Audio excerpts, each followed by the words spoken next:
यहाँ पर उपस्थित हमारे समस्त उपासक व उपासिकाएं और दूर दराज से आए हुए हमारे सभी सम्मानित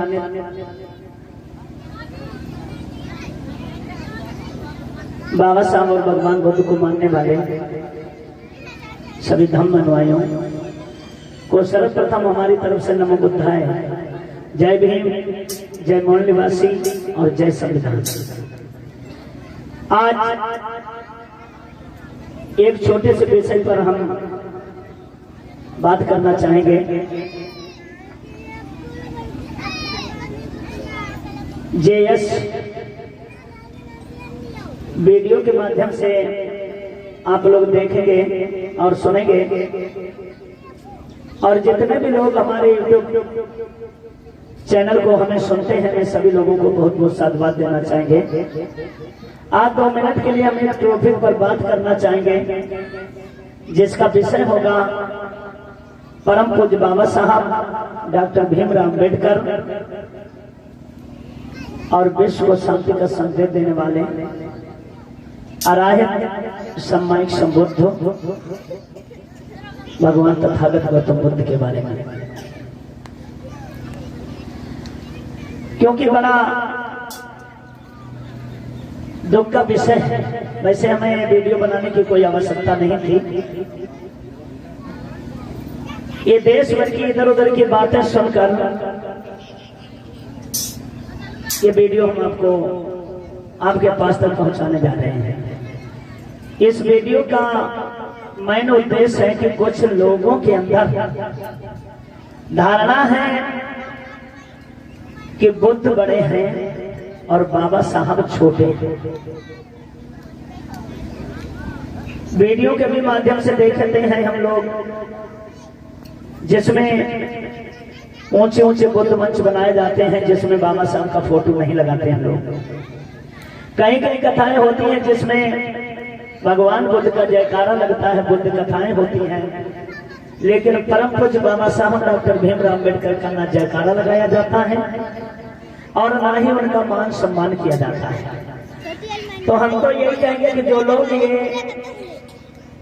कार्य कर रहे हैं वो लोग कथावाचक नहीं, वो जातिकता के तौर पर कथाएं करते हैं, जबकि अपने को बुद्धवादी नहीं कहते हैं। तो जो लोग अगर बाबा साहब के साथ में गलत सोच रहे हैं, पहली बात तो मैं उनसे कहना चाहूंगा कि वो बुद्धवादी हो ही नहीं सकते।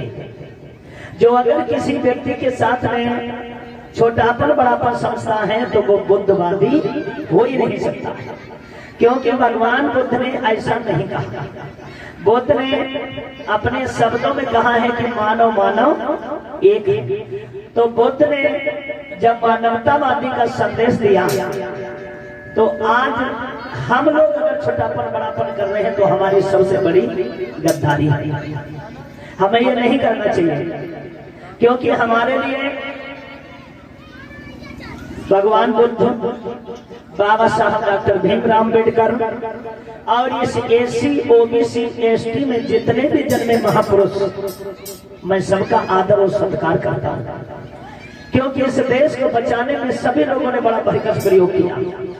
और उन्हीं महापुरुषों के बारे में हम गलत टिप्पणियां करें, गलत शब्दों का प्रयोग करें तो ये किसी कथावाचक को शोभा नहीं देता। आप देख रहे होंगे कि जो अपने समाज के कथावाचक हैं वो बाबा साहब से ज्यादा भगवान बुद्ध को उपाधि देते हैं।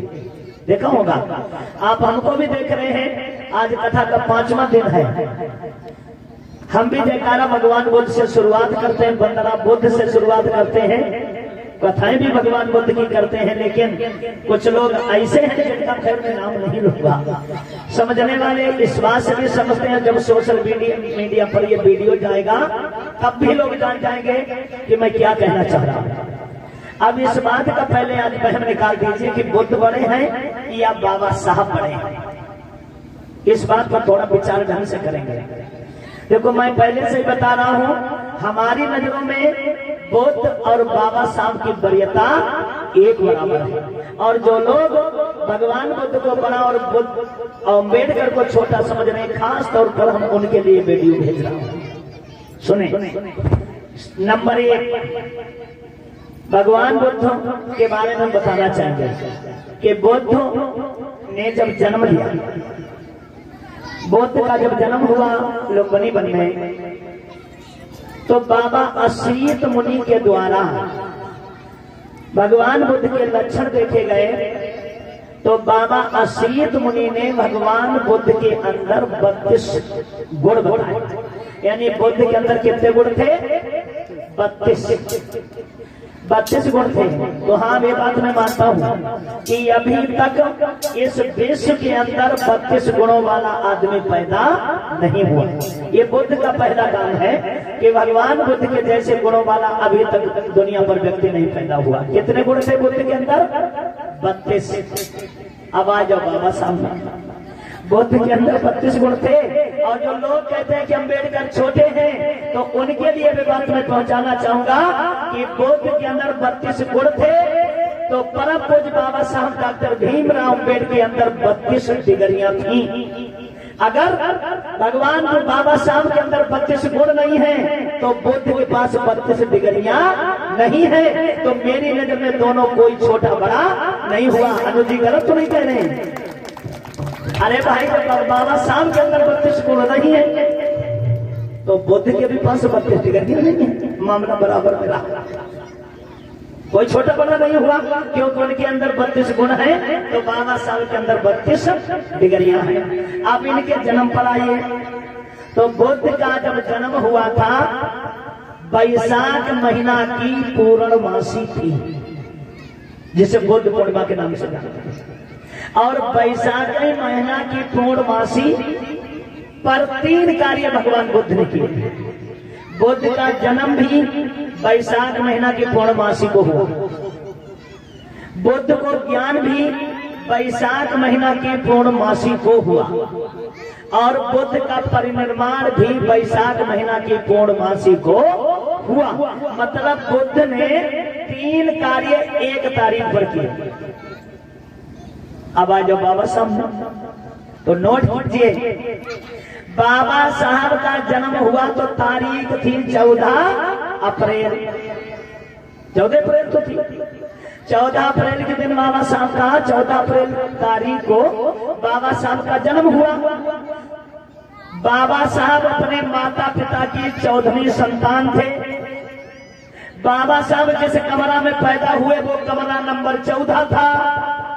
लोगों का मानना है कि जिस बेड पर बाबा साहब का जन्म हुआ था वो बेड भी 14 नंबर था। और जब बाबा साहब ने भगवान बुद्ध के धम्म को स्वीकार किया तो वो तारीख भी 14 अक्टूबर थी। तो याद रखिए, बुद्ध ने अगर 3 तारीखें कवर की हैं तो हमारे बाबा साहब ने 5 तारीखें कवर की हैं। अब कौन छोटा बड़ा हुआ? कौन? नहीं, हम नहीं कहेंगे। बुद्ध को मैं छोटा नहीं बता रहा हूं, क्योंकि बुद्ध हमारे पूजनीय हैं। क्योंकि हमारे बाबा साहब डॉक्टर भीमराव अम्बेडकर ने भगवान बुद्ध को अपना भगवान माना है। तो मैं भी दिलो जान से भगवान बुद्ध की पूजा करता हूँ, दिलो जान से भगवान बुद्ध को नतमस्तक करता हूँ। और जब तक ये सांस रहेगी तो बुद्ध को ही मानता रहूंगा, बाबा साहब को मानता रहूंगा। लेकिन ये वीडियो में सिर्फ उन लोगों के लिए बना रहे हैं जो लोग समाज में गंदी दुर्गंध फैला रहे हैं और कहते हैं कि बाबा साहब छोटे हैं, बाबा साहब कथा में फोटो लगाने के लायक नहीं है, वो एक महापुरुष है, भगवान बुद्ध भगवान है। मेरा कहने का मतलब ये है कि बाकी लोग तो भगवान हो सकते हैं, लेकिन हमारे बाबा साहब भगवानों के भी भगवान हैं। क्योंकि आज अगर भगवानों की इज्जत हो रही है तो परम पूज्य बाबा साहब डॉक्टर भीमराव अम्बेडकर और अम्बेडकर के संविधान के द्वारा लोगों की वैल्यूएशन है। कहने के लिए कुछ भी कहें, लेकिन बाबा साहब कहीं पर कमजोर नहीं है। अब आ जाइए इन लोगों के त्याग। तो भगवान बुद्ध का लड़का था एक, बुद्ध का लड़का था एक, जिस लड़के का नाम था राहुल। जब बुद्ध सिद्धार्थ गौतम से बुद्ध बन गए यशोधरा के कक्ष में भिक्षा दान के लिए गए, भिक्षा के लिए गए। उनकी धर्म पत्नी यशोधरा ने वो अपना बच्चा बुद्ध को दान में दे दिया। बुद्ध अपने बच्चे को लेकर राहुल को अपने संग लेकर चले गए। वो बच्चा अपने पिताजी के साथ रहा, खुश भले कुछ बच्चे को कोई क्षति नहीं पहुंची, वो बच्चा बरकरार रहा, जिंदा रहा। अब बाबा साहब के बारे में आ जाओ तो बाबा साहब डॉक्टर भीमराव अम्बेडकर ने एक नहीं, दो नहीं, चार बच्चे इस समाज में, इस समाज को ऊपर उठाने में चार बच्चों की आहुतियां थी। चार बच्चे बाबा साहब ने इस समाज में कमाए। तो आप खुद फैसला करो कि बाबा साहब कहां पर कमजोर है। बुद्ध ने अपना बच्चा भी अपना साथ रखा और बाबा साहब के 4 बच्चे इस समाज को देखने के चक्कर में काल के गाल में चले गए, लेकिन उन्होंने अपना संघर्ष करना नहीं छोड़ा और हम लोगों को यहाँ तक पहुंचाने का काम किया। फिर भी लोग कहते हैं कि बाबा साहब ने क्या किया, तो तुम क्या चाहते हो बाबा साहब से? मैं किसी महापुरुष की बुराई नहीं कर रहा हूँ और ना मेरा ये वीडियो इसलिए मैं बना रहा हूँ कि किसी को क्षति पहुंचे। मैं एक सिर्फ सुझाव देने के लिए ये वीडियो में बना रहा हूँ, क्योंकि लोग जो छोटापन बड़ापन कर रहे हैं अच्छा नहीं कर रहे हैं। बुद्ध ने कभी नहीं कहा, जातिकता के तौर पर बुद्ध ने किसी को नहीं देखा। भंगी पहुंचा, भंगी को धम्म दीक्षा दी। ब्राह्मण पहुंचा, ब्राह्मण को धम्म दीक्षा दी। ठाकुर पहुंचा, ठाकुर को धम्म दीक्षा दी।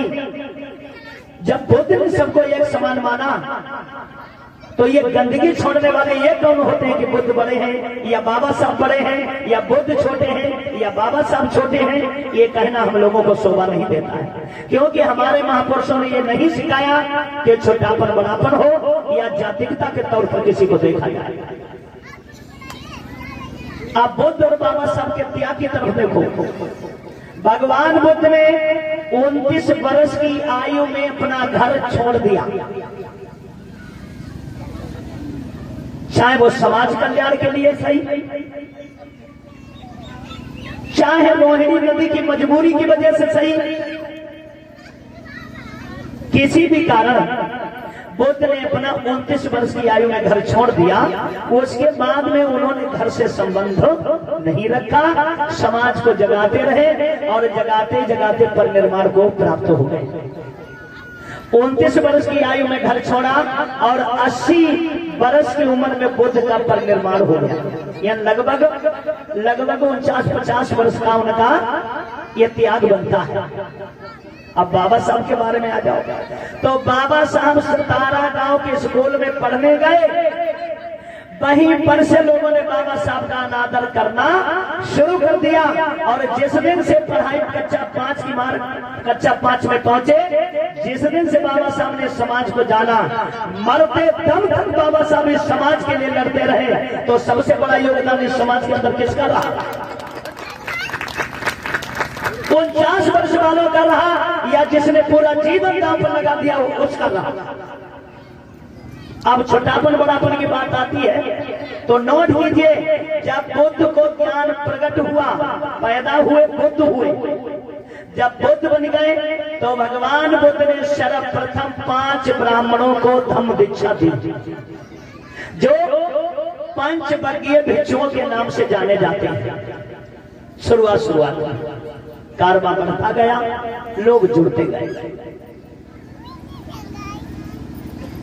उसके बाद में इस देश का शासक जब हुआ राजा सम्राट अशोक, तो वह सम्राट अशोक ने 5000 लोगों को इकट्ठा करके भगवान बुद्ध के धम्म को आगे बढ़ाने का काम किया।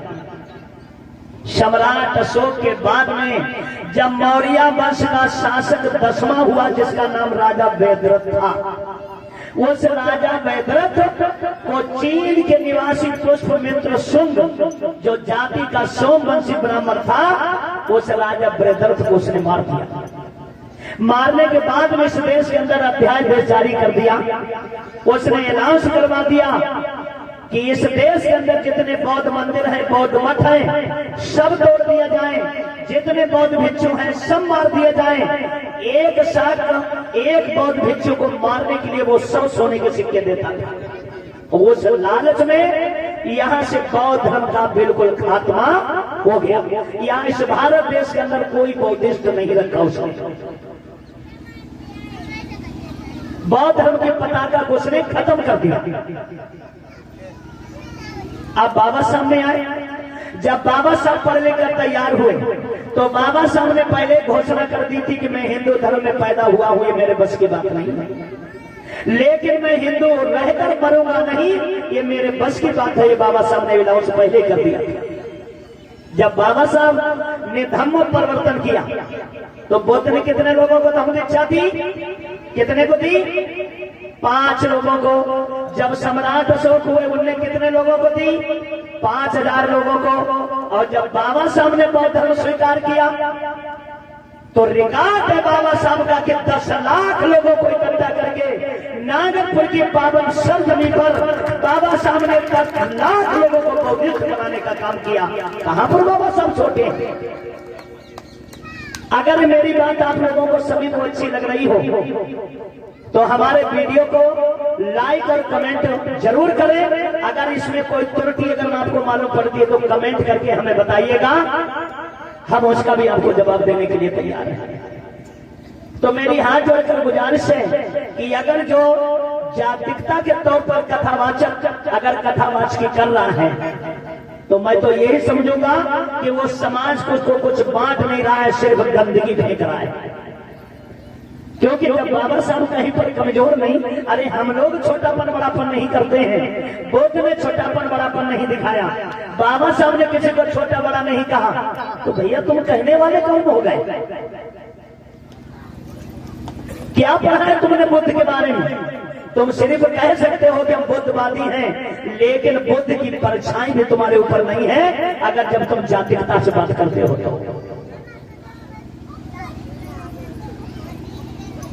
तो ये वीडियो हमारा जन जन तक पहुंचाने का काम करें ताकि लोगों के अंदर की धारणा खत्म हो सके कि बुद्ध बड़े हैं, बाबा साहब छोटे हैं, या बाबा साहब बड़े हैं, बुद्ध छोटे हैं। हमारे महापुरुषों में कोई छोटापन बड़ापन नहीं है। जन्म से लेकर अंत तक ये समाज के ही लिए लड़ते रहे तो उनमें छोटा बड़ा कौन हो सकता है? फिर एक सीधी सी बात और बताना चाहेंगे। लोग कहते हैं कि अम्बेडकर ने ऐसा कानून बना दिया कि हम पकड़े जाते हैं फलाने। भाई हम कहीं पकड़े जाएंगे? हम भी तो पकड़े जाएंगे। जो बुरा करेगा वो जेल जाएगा। और अगर बुद्ध बाबा साहब ने कानून भी बनाए हैं तो तब भी तो भगवान बुद्ध सही दिया है। बुद्ध ने पहले शेर में कहा पाता बेरमणि, प्राणी हिंसा करोगे तो क्या दशा होगी? धारा 302 लगेगी, जेल की हवा खाओगे। बाबा साहब ने कानून बनाया तो क्या बुरा किया?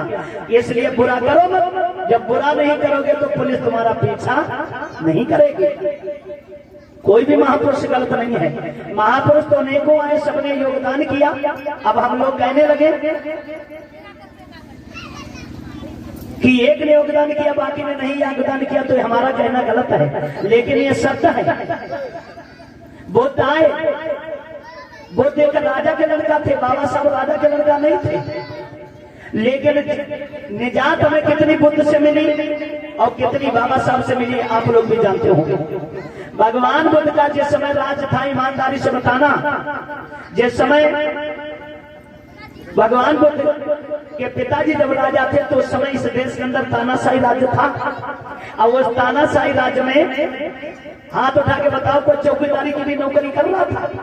हाथ उठा के बताओ कोई चौकीदार था, कोई डीएम कमिश्नर था, कोई डॉक्टर मास्टर या इस देश का लेखपाल था?